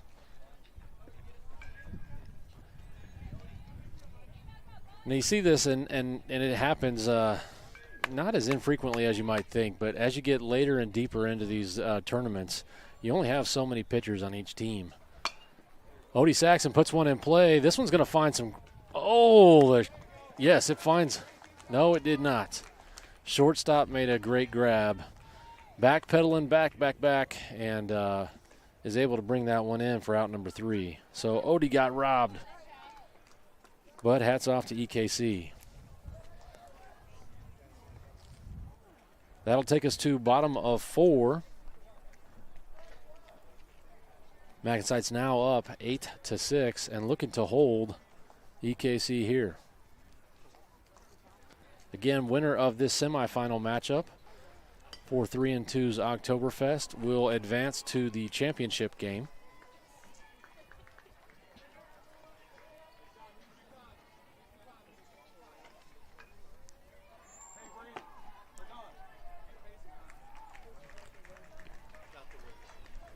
And just real quick, if you're just now joining us and we're not able to join us earlier, our MacNSeitz crew is looking for some sponsors.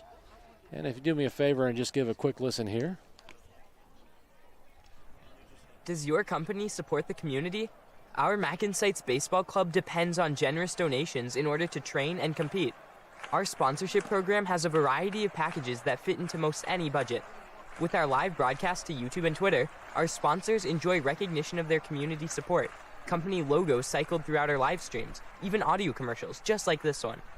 So if your company can help us reach our goals, please let us know by leaving a comment on our video. Don't forget to follow us on YouTube, Facebook, and Twitter, MacNSeitz 14U. Thank you for supporting local youth athletics. Now let's get back to some baseball.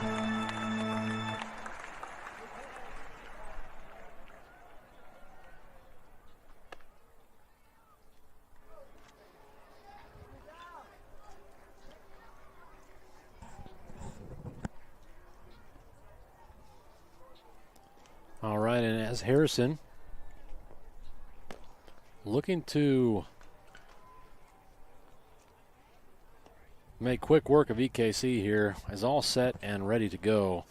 Number 17 for EKC is up at the plate. That'll be Sean.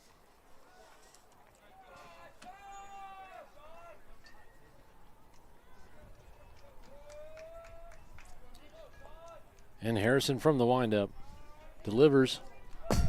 And that ball sliding right out of his hand. So umpire offers a new ball over to catch. And we'll see if that can make a difference.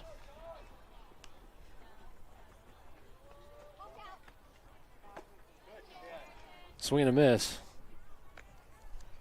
And now an even pitch count at 1-1.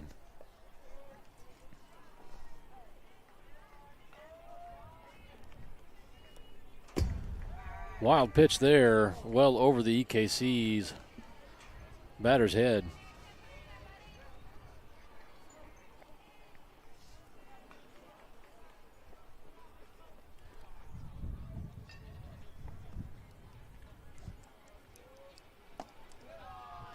And this one high and inside as well. Now 3-1 count.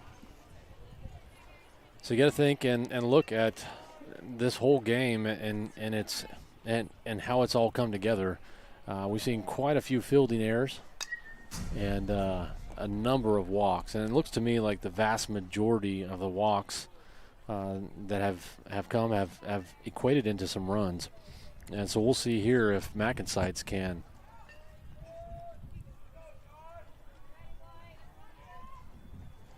get out of this. This one now on a 3-2 count. Line drive, this one left field.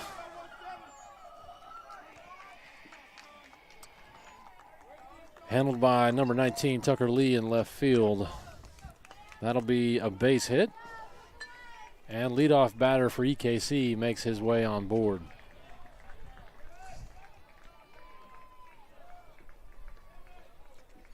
Number 24, Cam, for EKC up at the plate. Harrison checks over to first. Steps off the rubber, doesn't make a throw over, but trying to keep that runner honest.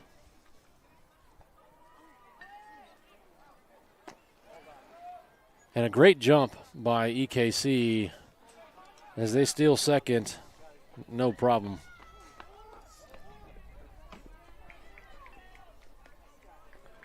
So this is from a pitching standpoint. When you've got somebody on first, are you doing a slide step? Or are you doing going through your full range of motion there? But a fantastic jump, and Paul really had no chance on the throw down. This ball coming in high, ball number 1. You know, it's interesting looking at the pitching velocities using our pocket radar, and that pitch coming in 60 miles an hour, it looks to me as it's coming off of Harrison's fingertips, it looks faster than that to me.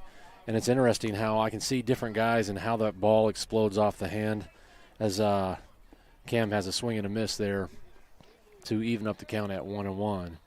But as you look at that and how that ball comes off, Some pitchers can be a little more deceptive about where their pitching angle comes from.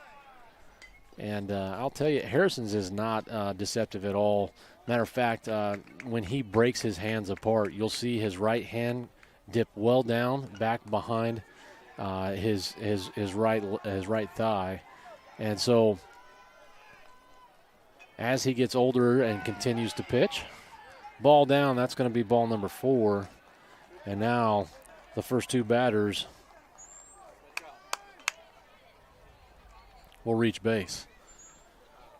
Now in a tight contest, Coach Brady from MacNSeitz will make his way to the mound and have a short visit with Harrison and Paul.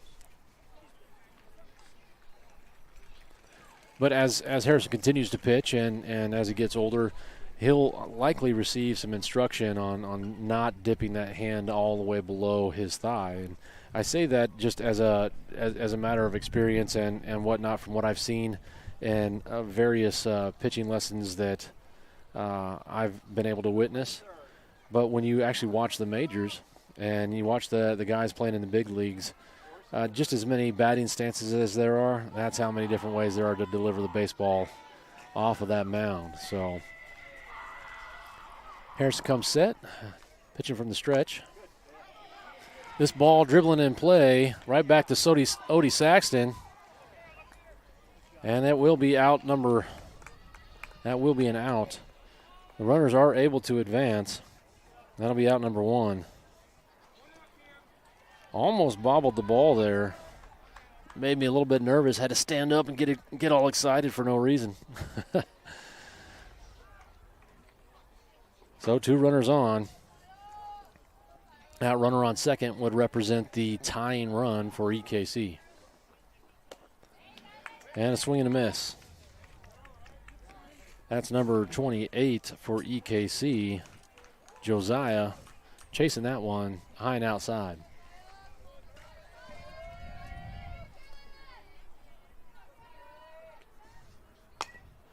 This ball into play, over to third base.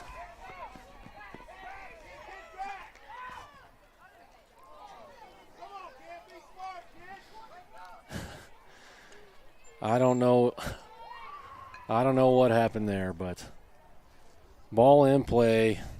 Arlo Mai takes the ball, doesn't make a throw over to first, instead throws back to second, but a run does come across for EKC, and I don't know what MacNSeitz was thinking right there. So score now 8-7, runners on first and second. Foul ball on pitch number 1 to number 31 for EKC. That's going to be Sully.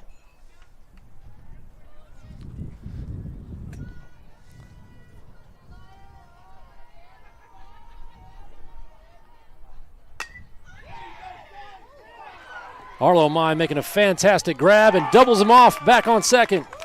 Fantastic job, and MacNSeitz gets out of that inning without any further damage done, retains the lead.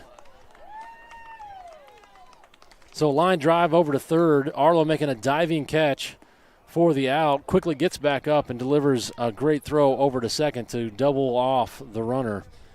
And MacNSeitz now out of that inning, retaining the lead 8-7.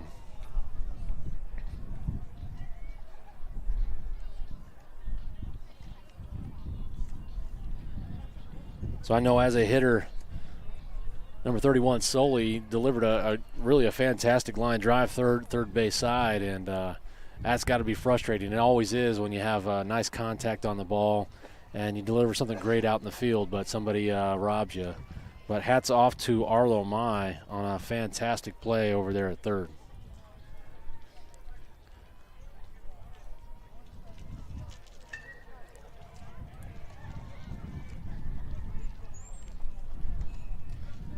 So that's going to take us to top of the 5th.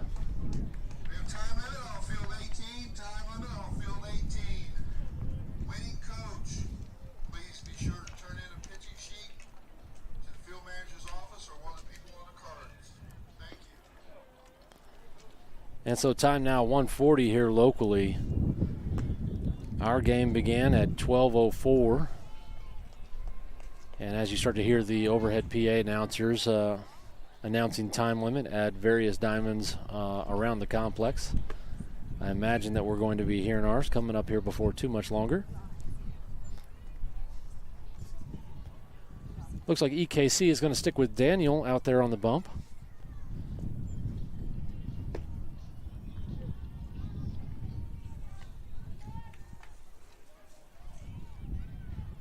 And Evan Book will lead us off this evening, followed by the top of the lineup, Reed Eckert.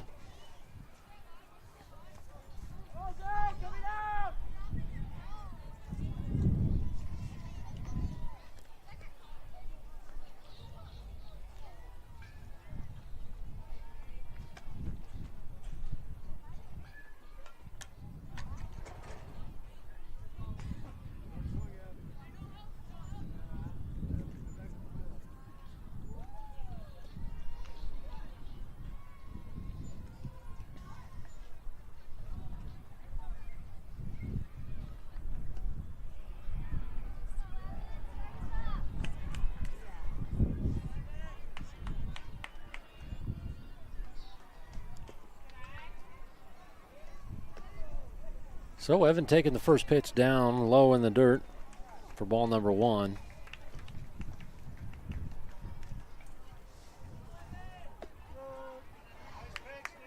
And Daniel delivers a nice curveball for strike number 1. That'll be a 1-1 count now to Evan Book, rather.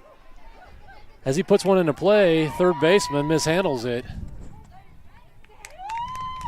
And the call is safe.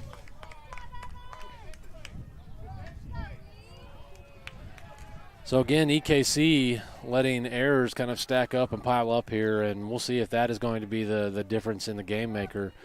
But Evan Book making his way over to first, and that brings us to the top of the lineup, and Reed Eckert taking a curveball down. So nobody down here, top of the 5th. MacNSeitz enjoying a 1-run lead advantage, but looking to add to that here. Big swing and a miss.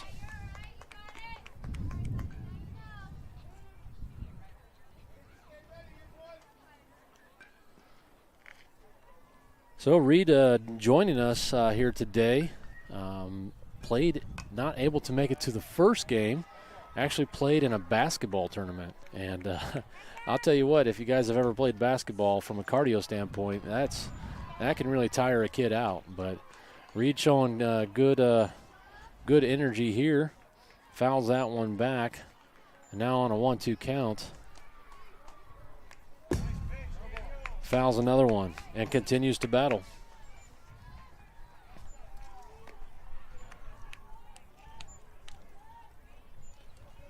So 4 pitches now on this at-bat.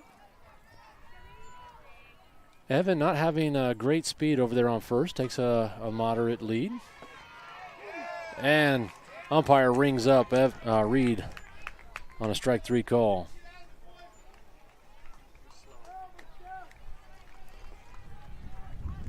So you can tell Reed didn't really overly agree with that. His curveball coming in, but a nice pitch by EKC. Now at the plate, Austin Strength fouls his first pitch back.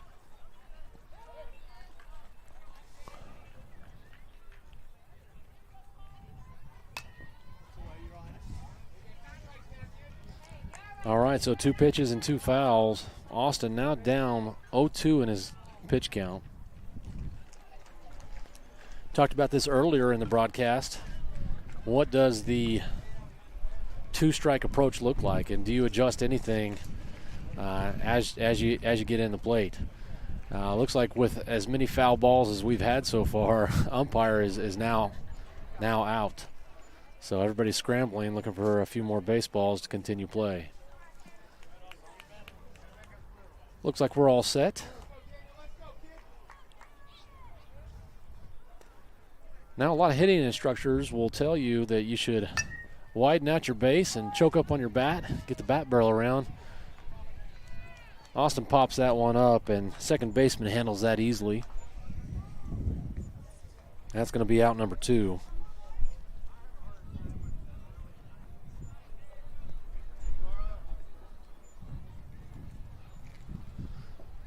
So Arlo got to be feeling good after making a great double play there last half inning. Goes right after the first pitch, but fouls that one out to the right side.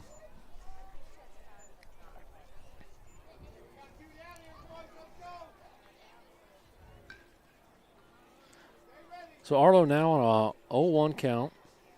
Evan Book still at first. Swing and a miss. That ball kind of caromed off the glove of the catcher. Evan Book making no attempt to make his way over to second.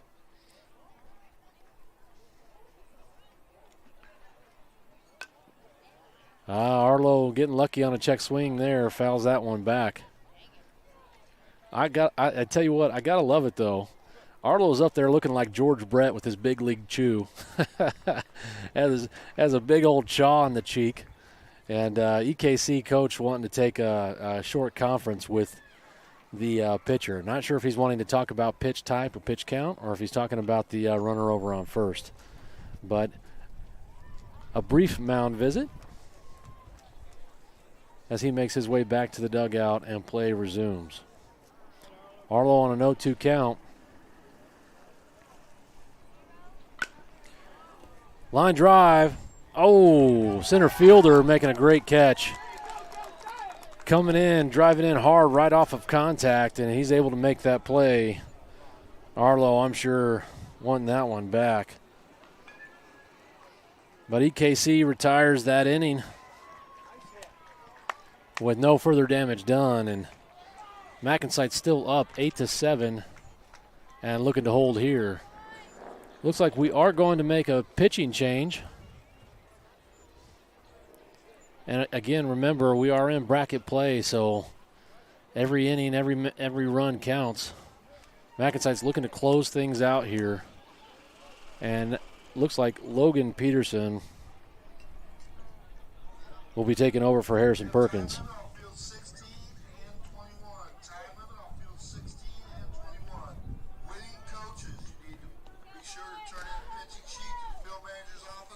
So the sports complex just announced the time has elapsed now on our diamond, but EKC has that home advantage, and so they will have one more at bat before this game is over. So MacNSeitz will have to hold them here in order to come away with the win. Remember, the winner will advance to the championship.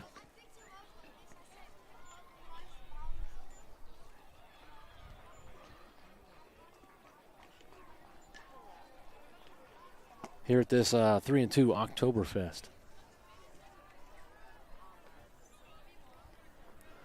Folks, again, I'll remind everybody, if you're watching us on YouTube or Twitter, I'd ask that you please subscribe. Helps us with our corporate sponsorship numbers. And you'll be notified if you hit that little bell, and notified every time that we go live for another sporting event.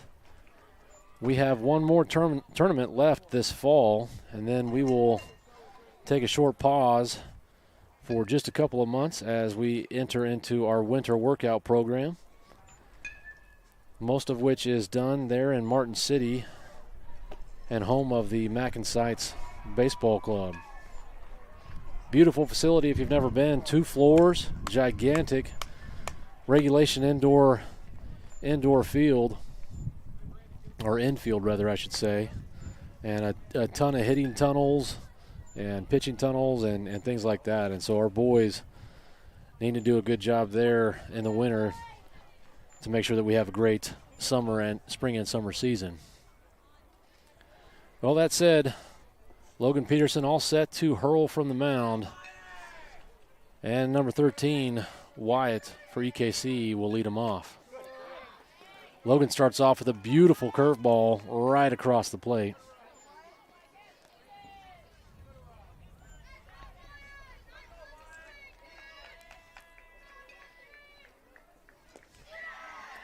This one down in the dirt, coming across at 60 miles an hour. And now a 1-1 count. Looks like that one might have hit Paul a little goofy, but shakes his hand out and gets down in position, ready to take the pitch. Ooh, another curveball, and that one just missing. Not exactly sure where, but really close to the same position as the last one. Now a 2-1 count.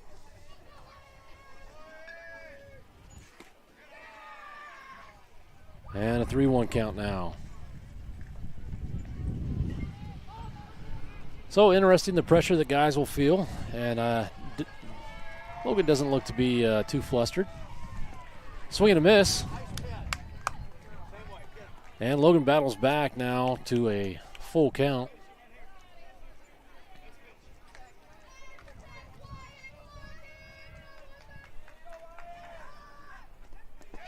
That one down in the dirt, and that will have an EKC leadoff batter makes his way over to one. That brings up 3-6. Will to the plate for EKC. Logan will switch over to pitching from the stretch. Nice slide step there. Fastball, 62 miles an hour. Missing just inside for ball number 1. So a 1-0 count.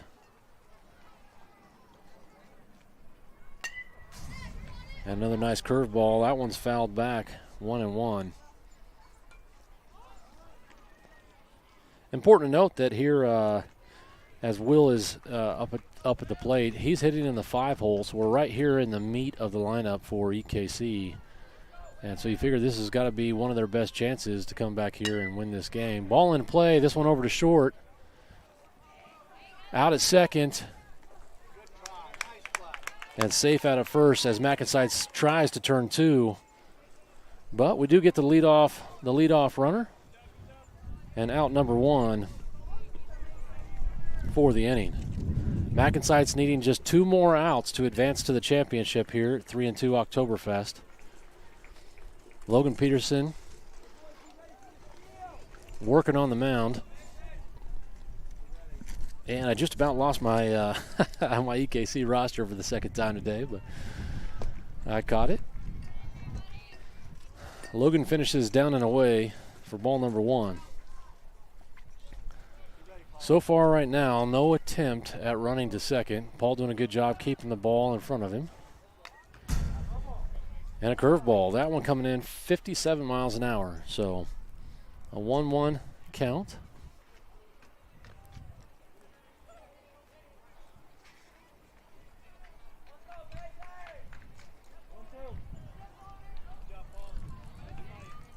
And EKC getting a little bit of a bigger lead out there first now. And Paul doing a good job gloving that pitch down in the dirt. 2-1. A nice curveball trying to get him to chase.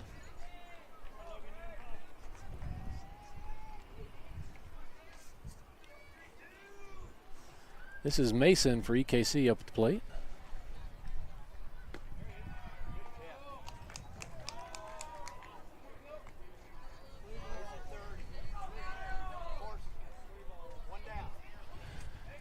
And he earns a walk.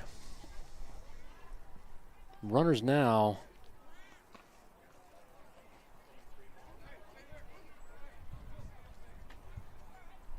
So pitcher and third baseman asking about the pitch count. And I thought I had it right. So looks like number 3-2 for EKC was mistaken on his pitch count. He trotted down to first. I gave him that benefit of the doubt. And now a little bit of talk between the coaching staff and the home plate umpire. But play all set to resume here. A 3-1 count. And now he earns that walk. So now runners at first and second. So the tying run represented on second base. Runner on first base would be the go-ahead run. If EKC were to get a go-ahead run, that would complete the game, and the game would be over as time has expired. Ball in play, this over to second. Oh. And that's going to be out number 2. Runners will advance. So 2 down. go-ahead run on second base, tying run at third. EKC will now use a courtesy runner for the young man that was over at third. Kind of an unusual time to use your courtesy runner. Usually you do it right away when they first get on base.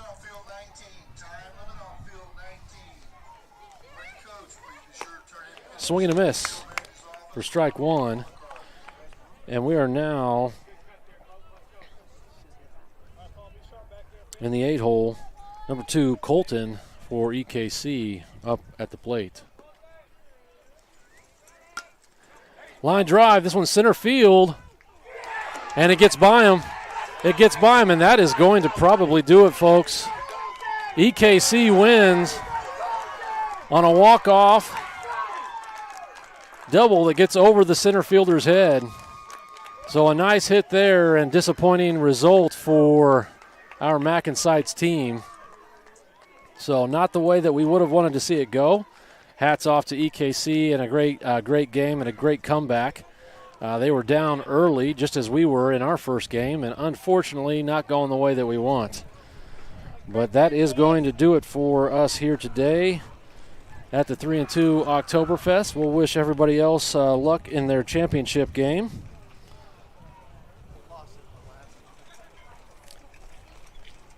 And there will be another day of baseball for our MacNSeitz team here yet this fall. So, folks, again, thanks for watching, and we will catch you guys next time. Make sure you reach out to your favorite player and let them know that you appreciated all their hard work and their play. That's it from Shawnee, Kansas today. Thanks so much for watching.